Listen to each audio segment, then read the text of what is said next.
So this is the Lady Liberty, and today we are celebrating Independence Day with this modern New York classic. Now, the idea for the Statue of Liberty came from a young sculptor named Frédéric Bartholdi, and the design and build took almost 20 years. And Bartholdi, he actually designed and built the 151-foot copper statue of a robed woman holding a torch with framework that was actually designed by Gustave Eiffel, the same man who famously would later build the tower in Paris. So the French actually paid for the entire statue, but America was on the hook for her pedestal. But fundraising actually stalled until newspaper publisher Joseph Pulitzer launched a public campaign and finally got it done.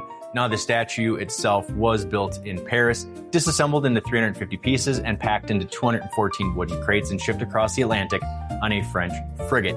It was actually reassembled in what was called Bedloe's Island in New York Harbor, and on October 28, 1886, President Grover Cleveland dedicated the statue in front of thousands of spectators. And the New York Stock Exchange actually threw ticker tape out of their windows as the parade passed by, accidentally inventing the now famous ticker tape parade. And the tablet in her left hand is inscribed in Roman numerals with the date July 4th, 1776. And at her feet are broken chains and a shackle commemorating the end of slavery after the Civil War. So the Lady Liberty cocktail itself was designed in 2014 at the Living Room Bar and Terrace at the W Hotel in Manhattan. And the bar itself not only overlooks the financial district, but from the terrace you can see Lady Liberty herself. So it's a fairly simple cocktail. You need a light Puerto Rican rum, Green Chartreuse maraschino liqueur, and my top recommended bottled orgeat from Liber and Company. So let's celebrate 250 years of America and try out the Lady Liberty. So we need 1 ounce of Liber and Company orgeat. And then 1 ounce of fresh lime juice. 1/4 of an ounce of maraschino liqueur. And 1/4 of an ounce of the elusive Green Chartreuse. And 2 ounces of a light Puerto Rican rum. And we'll whip shake this drink with ice and strain into a highball glass over fresh ice. 3 dashes of Peychaud's bitters. And garnish of your choice for this cocktail. I am using pineapple fronds. And that, my friends, is how you make the Lady Liberty. That is a fantastic cocktail. It's creamy from the orgeat.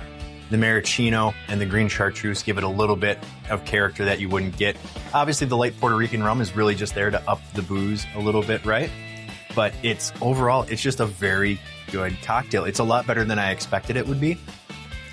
I figured, and I've said this before, I featured maraschino liqueur actually quite a bit. The Marasca, I've featured that quite a bit over the past few months.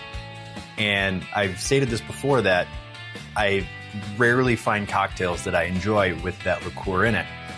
But the flavors in this play together so nicely with the orgeat, the lime juice, the chartreuse, that maraschino. You're getting the best parts of it without getting the worst parts of it. So overall, it is an absolutely fantastic cocktail. Definitely give this one a shot. I think this is a great drink. It might, depending on where you are and how hot it is this weekend for 4th of July, I don't think it's too heavy. Some might think it is. And I guess there's a way you could say that it is a little bit too heavy, but I think this is an absolutely fantastic cocktail. It is so good. Obviously, the Green Chartreuse is really hard to come by. Maraschino liqueur, you can grab pretty much whatever you want. Most of them suck, but Marasca is really good. I do admit that I'm not the biggest fan of maraschino liqueur, but Marasca is actually, it's the best of a really bad bunch. But yeah, definitely give this cocktail a try. I think if you do have Green Chartreuse, if you do have maraschino liqueur, obviously you're pretty much going to have everything else. If you don't have the Peychaud's bitters, just use whatever bitters you have on hand. Any Puerto Rican rum that's around 40% ABV is going to work for this cocktail, and y'all should have lime juice, obviously. That all being said, if you liked what you watched today, please like, share, and subscribe. It really helps the channel out. So yeah, thank you so much for watching, everybody. Akoli Maluna. Happy 250th birthday, America. Cheers and enjoy.